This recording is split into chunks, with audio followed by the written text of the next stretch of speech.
ನಮಸ್ಕಾರ guys, welcome back to our YouTube channel Kirikadda. ನಾನು ನಿಮ್ಮ ವಿಕೆ. ಎಲ್ಲರೂ ಹೇಗಿದ್ದೀರಾ? ಆರಾಮಾಗಿದ್ದೀರಲ್ಲ? ನಿನ್ನೆ ಮ್ಯಾಚ್ ನೋಡಿದ್ರಾ? C S K versus R R. ಅಂತ ಹೈ ಪ್ರೊಫೈಲ್ ಮ್ಯಾಚ್ ಥರ ಇತ್ತು. ನೋಡಿದ್ರೆ ಡಮ್ಮಿ ಮ್ಯಾಚ್ ಥರ ಆಡ್ಬಿಟ್ರು. ಆರ್ ಆರ್ ಅಂತೂ ಡಾಮಿನೇಟ್ ಮಾಡಿ ಬಿಸಾಕಿದ್ರು ಸಿ ಎಸ್ ಕೆನ. ಧೋನಿ ಇಲ್ದೇ ಇರೋ ಸಿ ಎಸ್ ಕೆ ಹೇಗೆ ಅಂತ ಈಗ ಅರ್ಥ ಆಗುತ್ತೆ ಅವ್ರಿಗೆ. ಸಂಜು ಸ್ಯಾಮ್ಸನ್ ಮೇಲೆ ಮತ್ತೆ ಋತುರಾಜ್ ಗಾಯಕ್ವಾಡ್ ಮೇಲೆ ತುಂಬ ಎಕ್ಸ್ಪೆಕ್ಟೇಷನ್ ಇತ್ತು. ಅವರಿಬ್ರು ಕಚ್ಕೊಂಡು ಆಡಿದ್ರೆ ಒಂದು ರೆಸ್ಪೆಕ್ಟಬಲ್ ಟೋಟಲ್ ಅಂತೂ ಮಾಡ್ತಾರೆ ಅಂತ. ಬಟ್ ಅಂಥದ್ದೇನೂ ಕಾಣಲಿಲ್ಲ. ಸಂಜು ಸ್ಯಾಮ್ಸನ್ನು ಪಿಚ್ನ ರೀಡ್ ಮಾಡಲಿಲ್ಲ. ಋತುರಾಜ್ ಗಾಯಕ್ವಾಡ್ ಅಂತೂ ಸ್ಟಂಪ್ ಬಿಟ್ಟು ಹೊಡೆಯಕ್ಕೆ ಹೋದ್ರು. ಜೋ ಫ್ರಾಡ್ಸರ್ಗೆ ಕ್ಲೀನ್ ಬೋಲ್ಡ್ ಆಗಿದ್ದಾರೆ. ಆಯುಷ್ ಮಾತ್ರೆ ಅಂತೂ ಬಂದು ಬೌನ್ಸ್ ಹಾಕಿದ್ರು, ಬಾಲ್ನ ನೋಡ್ದಲೇ ಬೀಸಿ ತಿಕ್ ಎಡ್ಜಾಗಿ ಅವ್ರ ಔಟ್ ಕ್ಯಾಚ್ ಕೊಟ್ಟೋದ್ರು. ನೆಕ್ಸ್ಟ್ ನೋಡೋದು ಸಂಜು ಸ್ಯಾಮ್ಸನ್ನು. ಅವ್ರ ಬೋಲ್ಡ್ ಅಂತೂ ಕ್ಲೀನಾಗಿ ಮೇಲ್ಗಡೆ ಬೇಲ್ಸ್ ಮಾತ್ರ ಹೊಡ್ಕೊಂಡೋಯ್ತು. ಬೌಲರ್ಗಂತೂ ವಿಕೆಟ್ ಕ್ರೆಡಿಟ್ ಕೊಟ್ಬಿಡ್ಬೇಕು. ನೆಕ್ಸ್ಟ್ ಬಂದವರಂತೂ ಎಲ್ಲ ಎಕ್ಸ್ಪೀರಿಯನ್ಸ್ ಇಲ್ಲದೇ ಇರೋ ಪ್ಲೇಯರ್ಸು, ಹೊಸ ಪ್ಲೇಯರ್ಸ್ಗಳು. ಅವರು ಬಂದಾಪುಟ ಹೋದಾಪುಟ ಅಂತಲೇ ಹೋದ್ರು. ಮಧ್ಯ ಸರ್ಫರಾಜ್ ಖಾನ್ನ ಇಂಪ್ಯಾಕ್ಟ್ ಪ್ಲೇಯರಾಗಿ ಕರೆಸ್ಬಿಟ್ರು ಬೇಗನೆ. ಅವರು ಚೆನ್ನಾಗಿ ಆಡ್ತಿದ್ರು, ಒಳ್ಳೊಳ್ಳೆ 4, 6 ಎಲ್ಲ ಹೊಡಿತಿದ್ರು. ಬಟ್ ಇನ್ನೊಂದೇನೆಂದರೆ ಅವ್ರಿಗೆ ಪಿಚ್ ಅವರು ರೀಡ್ ಮಾಡಿ ಸ್ವಲ್ಪ ಟೈಮ್ ತಗೊಂಡು ನೋಡಿ ಆಡಿ ಒಂದು 10 ಓವರ್ ಮೇಲೆ ರನ್ನ ರೈಸ್ ಮಾಡಿದರೆ ಚೆನ್ನಾಗಿರ್ತಿತ್ತು ಅಂತ ಅನಿಸ್ತಪ್ಪ ನನಗೆ. ನೆಕ್ಸ್ಟ್ ಊರ್ವಿಲ್ ಪಟೇಲ್ನ ಆಡಿಸ್ಬೇಕಿತ್ತು. 11 ಅದೊಂದು ತಪ್ಪು ಮಾಡಿದ್ರು. ಊರ್ವಿಲ್ ಪಟೇಲ್ ಆಡಿಸಿದ್ರೆ ಒಂದು ಅವ್ರಿಗಂತೂ ಹೋದ ವರ್ಷ ಆಡಿದ್ರು ಒಂದು ಎಕ್ಸ್ಪೀರಿಯನ್ಸ್ ಇರ್ತಿತ್ತು. ಇವ್ರು ಸೀದಾ ಹೊಸಬ್ರನ್ನ ತಂದರು ಅಂತ ಅನಿಸುತ್ತೆ. ನೆಕ್ಸ್ಟ್ ನೋಡಿದರೆ ಶಿವಮ್ ದುಬೆ ಜಡೇಜಾ ಒಂದು ವಿಕೆಟ್ ತೆಗೆದು ಒಳ್ಳೆ ಬೌಲಿಂಗ್ ಮಾಡಿ ಅವರು ನಿಂತಿರೋ ಬಿಡ್ತಂಗೆ 6 ಹೊಡೆದು ಜಡೇಜಾ ಮೇಲೆ ಡಾಮಿನೇಟ್ ಮಾಡಕ್ಕೆ ನೋಡಿದ್ರು.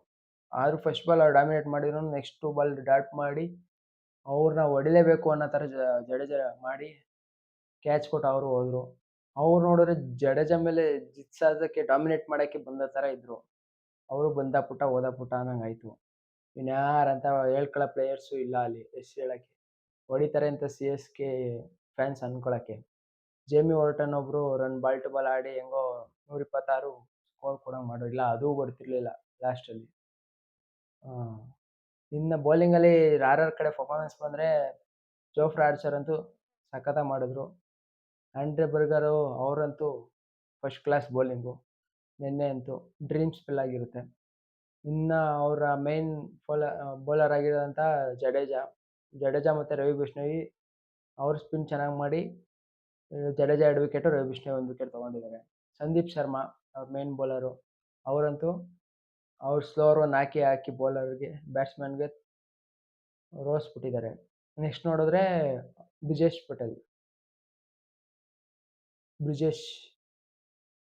ಬ್ರಿಜೇಶ್ ಅಂತ ಬೌಲರು.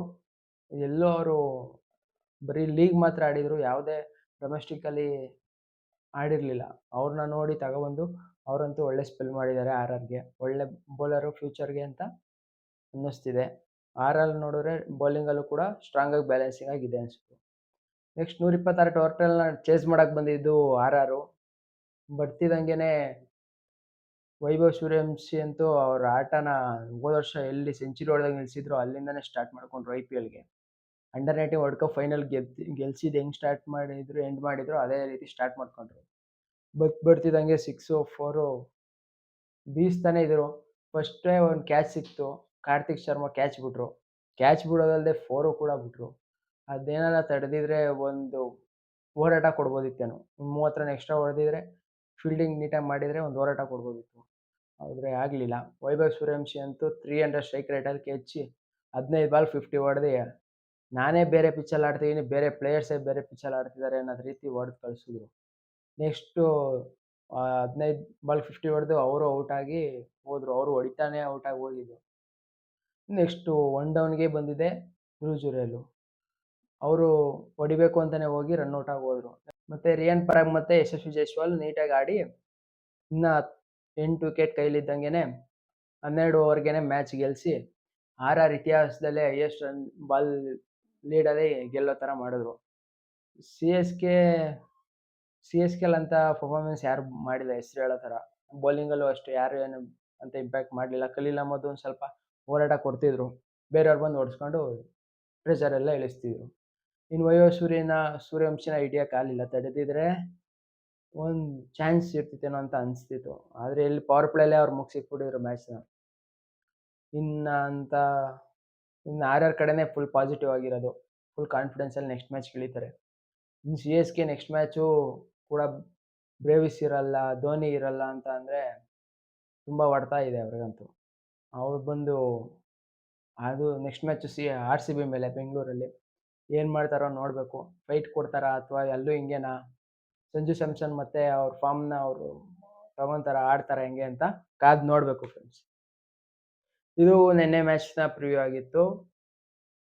ಇನ್ನು ಇವತ್ತಿನ ಮ್ಯಾಚ್ ಕಡೆ ಬರೋದಾದ್ರೆ ಜಿ.ಟಿ ವರ್ಸಸ್ ಪಂಜಾಬ್ ಅಂತೂ ಹೋದ ವರ್ಷದ ರನ್ನರ್ ಅಪ್ಸು. ಆರ್.ಸಿ.ಬಿ ಮೇಲೆ ತುಂಬ ಹೋರಾಟ ಕೊಟ್ಟು ಕೊನೆಯಲ್ಲಿ ಮ್ಯಾಚ್‌ನ ಕೈ ಚೆಲ್ಲಿದ್ರು. ಇನ್ನು ಜಿ.ಟಿ ಅಂತೂ ಹೋದ ವರ್ಷ ಥರ್ಡ್ ಪ್ಲೇಸಲ್ಲಿ ಅವ್ರ ಟೇಬಲಲ್ಲಿ ಕ್ಲಿಯರ್ ಮಾಡಿದ್ರು. ಅವರು ಪ್ಲೇ ಆಫಿಗೆ ಬಂದು ಮುಂಬೈ ಮೇಲೆ ಸೋತು ಹೋಗಿದ್ರು. ಈ ಸಲ ಏನೇನು ಬದಲಾವಣೆ ನೋಡೋದಾದ್ರೆ ಪಂಜಾಬಲ್ಲಿ ಅಂತ ಬದಲಾವಣೆ ಏನಿಲ್ಲ. ಇಂಗ್ಲಿಷ್ ಒಬ್ಬರು ಹೋಗಿದ್ದಾರೆ. ಅವ್ರ ಬದಲು ಫಾರಿನ್ ಪ್ಲೇಯರ್ ಬಂದಿದ್ದಾರೆ. ಪಂಜಾಬು ಸೇಮ್ ಟೀಮೇ ಇದೆ. ಇಂಡಿಯನ್ ಅನ್ಕ್ಯಾಪ್ ಪ್ಲೇಯರ್ಸು ಸ್ಟ್ರಾಂಗ್ ಟೀಮೇ ಇದೆ. ಬೌಲರ್ಸಲ್ಲಿ ಹರ್ಷದೀಪ್ ಸಿಂಗು, ಮಾರ್ಕೋ ಎನ್ಸನ್ ಅಂತೂ ಒಳ್ಳೆ ಫಾರ್ಮಲ್ಲಿದ್ದಾರೆ. ಆಲ್ರೌಂಡಿಂಗ್ ಪರ್ಫಾರ್ಮೆನ್ಸ್ ಬಂದಿದೆ ಮಾರ್ಕೋ ಎನ್ಸನ್ನಿಂದ. ಇನ್ನು ಚಹಲ್ ಇದ್ದೇ ಇದ್ದಾರೆ. ಇನ್ನಂತ ಶ್ರೇಯಸ್ ಅಯ್ಯರ್ ಅಂತೂ ಫುಲ್ ಫಾರ್ಮಲ್ಲೇ ಇರ್ತಾರೆ. ಅವ್ರಿಗೇನು ಫಾರ್ಮ್ ಬೇಕಾಗಿಲ್ಲ. ಅವರಂತೂ ಸ್ಟ್ರಾಂಗ್ ಆಗಿ ಕಾಣಿಸ್ತಿದ್ದಾರೆ.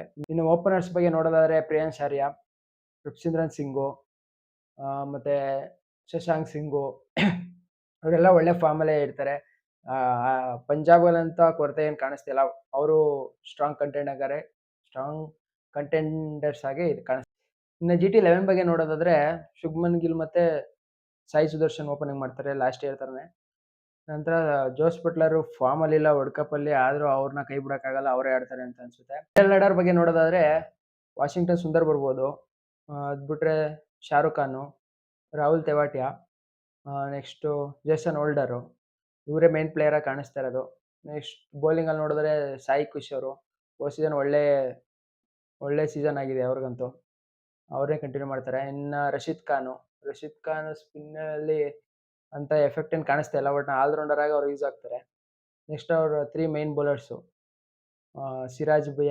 ಸಿರಾಜು ಲೀಡ್ ಮಾಡ್ತಾರೆ. ಪರ್ಪಲ್ ಕ್ಯಾಪು ಲಾಸ್ಟ್ ಇಯರ್ ಗೆದ್ದಿರೋದು ನಮ್ಮ ಪ್ರಸಿದ್ಧ ಕೃಷ್ಣ ಅವ್ರು ಮೇಯ್ನಾಗಿ ಇದ್ದೇ ಇರ್ತಾರೆ. ಇನ್ನು ರಬಾಡ ಅವ್ರು ಮೈನ್ ಬೌಲರ್ ಆಗಿ ಇರ್ತಾರೆ. ಅಂದರೆ ಜಿ.ಟಿಗೆ ಸ್ಟ್ರಾಂಗಾಗಿ ಕಾಣಿಸ್ತಿದೆ. ಆದರೆ ಮಿಡಲ್ ಆರ್ಡರ್ ಸ್ವಲ್ಪ ವೀಕ್ ಅನಿಸ್ತಿದೆ. ಪಂಜಾಬು ತುಂಬ ಸ್ಟ್ರಾಂಗ್ ಆಗಿದೆ. ಐ ಥಿಂಕ್ ಇವತ್ತು ಮ್ಯಾಚಲ್ಲಿ ಪಂಜಾಬೇ ಲೀಡ್ ತಗೊಳುತ್ತೆ ಅಂತ ಅನಿಸುತ್ತೆ ನನ್ನ ಪ್ರಕಾರ. ಮ್ಯಾಚ್ ನಡೀತಿರೋದು ನೋಡೋದಾದ್ರೆ Narendra Modi stadium, Gujarat home ground. ಇನ್ನು ಹೆಡ್ ಟು ಹೆಡ್ ನೋಡೋದಾದ್ರೆ ಜಿ.ಟಿ ಮತ್ತು ಪಂಜಾಬ್ ನಡುವೆ 5 ಮ್ಯಾಚ್ ಆಗಿದೆ. 5 ಮ್ಯಾಚಲ್ಲಿ ಜಿ.ಟಿನೇ 3 ಮ್ಯಾಚ್ ಗೆದ್ದಿದೆ. ಪಂಜಾಬು 2 ಮ್ಯಾಚ್ ಗೆದ್ದಿದೆ. ಟಾಸ್ ಗೆದ್ದವರು ಇಲ್ಲೂ ಅಷ್ಟೇ ಡ್ಯೂ ಇಂಪ್ಯಾಕ್ಟ್ ಎಲ್ಲ ಇರೋದ್ರಿಂದ ಫೀಲ್ಡಿಂಗೇ ತಗೊತಾರೆ, ಚೇಸಿಂಗ್ ಮಾಡ್ತಾರೆ. ಇಲ್ಲಿ ಆವರೇಜ್ ಸ್ಕೋರೇ 180 ಇದೆ. ಅಂದರೆ ದೊಡ್ಡ ಗ್ರೌಂಡು. ರನ್ನು ಜಾಸ್ತಿ ಬರ್ಬೋದು. ಆದರೆ ಪಿಚ್ ಯಾವ್ದು ಕೊಡ್ತಾರೆ ಅಂತ ನೋಡಬೇಕು. I think 190 respectable score.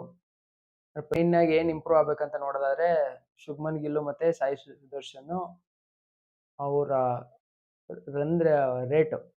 Run ಹೊಡಿತಾರೆ. ಆದರೆ ಸ್ಟ್ರೈಕ್ ರೇಟಲ್ಲಿ ಹೊಡೆಯಲ್ಲ.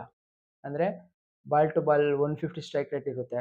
ಅವರು ಸ್ಟ್ರೈಕ್ ರೇಟ್ನ ಜಾಸ್ತಿ ಮಾಡ್ಕೊಂಡು ಆಡಿದ್ರೆ ಕೆಳಗಡೆ ಇರೋರ್ಗು ಜಾಸ್ತಿ ಸ್ಕೋರ್ ಮಾಡೋಕ್ಕೆ ಯೂಸ್ ಆಗುತ್ತೆ ಅಂತ ಹೇಳ್ಬೋದು. ನೆಕ್ಸ್ಟ್ ಬೌಲಿಂಗಲ್ಲಿ ಗುಜರಾತೇ ಸ್ಟ್ರಾಂಗಾಗಿ ಕಾಣಿಸ್ಬೋದು. ಆದರೆ ಬ್ಯಾಟಿಂಗಲ್ಲಿ ಜೋಸ್ ಬಟ್ಲರ್ ಫಾರ್ಮ್ ತುಂಬ ಇಂಪಾರ್ಟೆಂಟ್ ಆಗುತ್ತೆ. ಅವ್ರು ಚೆನ್ನಾಗಿ ಆಡಿದ್ರೆ ಒಂದು ರೆಸ್ಪೆಕ್ಟಬಲ್ ಸ್ಕೋರ್ ಮಾಡ್ಬೋದು. ಇಲ್ಲ ಅಂದರೆ ಕಷ್ಟ ಅನಿಸುತ್ತೆ. ನನಗೆ ತಿಕ್ ಎಡ್ಜು ಪಂಜಾಬ್ ಅನಿಸುತ್ತೆ. ಪಂಜಾಬ್ ಇವತ್ತು ಗೆಲ್ತಾರೆ. ಈಸಿ ಇರಲ್ಲ, ಆದರೂ ಗೆದ್ದೇ ಗೆಲ್ತಾರೆ ಪಂಜಾಬ್. ಇದಾಗಿತ್ತು ಗೈಸ್ ಇವತ್ತಿನ ವಿಡಿಯೋ. ಯಾರು ಗೆಲ್ತಾರೆ ಯಾರು ಸೋಲ್ತಾರೆ ಅಂತ ಕಮೆಂಟ್ ಮಾಡಿ. ಮತ್ತು ನೆನ್ನೆ ಸಿ.ಎಸ್.ಕೆ ಮ್ಯಾಚಲ್ಲಿ ಏನು ಅನಿಸುತ್ತೋ ಅದ್ರ ಬಗ್ಗೆ ನಿಮಗೆ ಕಮೆಂಟ್ ಮಾಡಿ. ನಾಳೆ ಸಿಗೋಣ, ಮತ್ತೆ ಬಾಯ್.